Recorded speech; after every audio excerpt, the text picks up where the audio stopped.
Imagine stepping into a home where laughter is banned, joy is scheduled, and your only communication with your father is through the shrill blast of a military whistle.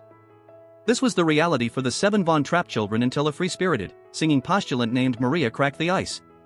While many remember this legendary movie for its beautiful mountain openings, the absolute best, most gripping core of the story happens right in the middle, where a fractured family experiences a musical resurrection, and an unspoken, forbidden love story begins to brew. When Maria first arrives at the estate, she is met with a cold front that would freeze the Austrian Alps. Captain George von Trapp, a grieving widower, runs his household like a naval battleship. He hands Maria a whistle, assigns her a unique pitch, and expects her to march to his drum. But Maria isn't a sailor, she's a force of nature. The moment the captain leaves for Vienna, she throws the rulebook out the window. She tears down the heavy, depressing drapes, stitches up play clothes for the children, and takes them out into the vibrant streets of Salzburg. This is where the magic begins. She teaches them the absolute basics of music using do-re-mi, turning a group of terrified, hyper-disciplined kids into a joyful, singing choir that completely takes over the city's hills and carriage rides.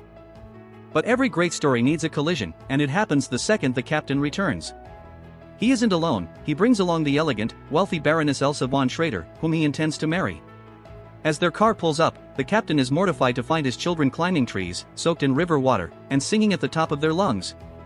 Furious, he drags Maria into his study, accusing her of disrupting his strict order and demanding she pack her bags. But before the argument can finish, something miraculous echoes through the grand hallways. The children are singing a beautiful rendition of The Sound of Music to welcome the Baroness. The captain stops dead in his tracks. The cold, rigid exterior completely melts from his face as the music pierces through years of grief and isolation. For the first time since his wife passed away, George von Trapp joins in, his deep voice harmonizing with his children. It is a breathtaking, emotional turning point. Realizing the profound healing Maria has brought to his home, the captain humbles himself, intercepts her on her way out, and begs her to stay.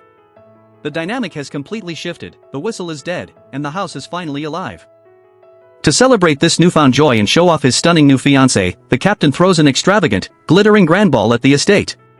The elite of Salzburg fill the ballroom, but the true emotional peak of the evening happens outside on the terrace. The children are watching the elegant guests, and Maria tries to teach young Kurt a traditional Austrian folk dance called the Landler. Kurt struggles with the steps, prompting the captain to step in and demonstrate. As the music swells, the captain and Maria begin to dance. What starts as a simple dance lesson quickly morphs into something incredibly intimate. They glide across the terrace, their eyes locking in a way they never have before. In the middle of an intricate, close-contact step, the music slows, and time completely freezes. The unspoken romantic tension between the strict naval captain and the young, innocent governess becomes blindingly obvious. Maria's face flushes with a mix of realization and panic, and she abruptly breaks away, completely shaken by the depth of what she just felt. The sharp-eyed Baroness notices every single bit of this unspoken chemistry. Seizing her moment, she follows Maria up to her bedroom while she prepares for dinner. With masterful, polite cruelty, the Baroness compliments Maria, casually pointing out that the way the captain looks at her makes it obvious she is deeply in love with him and that he is in love with her. Terrified of her own emotions, overwhelmed by guilt over breaking her vows to the church, and unwilling to disrupt the captain's engagement, Maria makes a devastating choice. In the dead of night, without saying goodbye to the children who adore her, she packs her single suitcase and flees back to the safety of Nonnberg Abbey, leaving the Von Trapp household completely heartbroken and plunged right back into silence.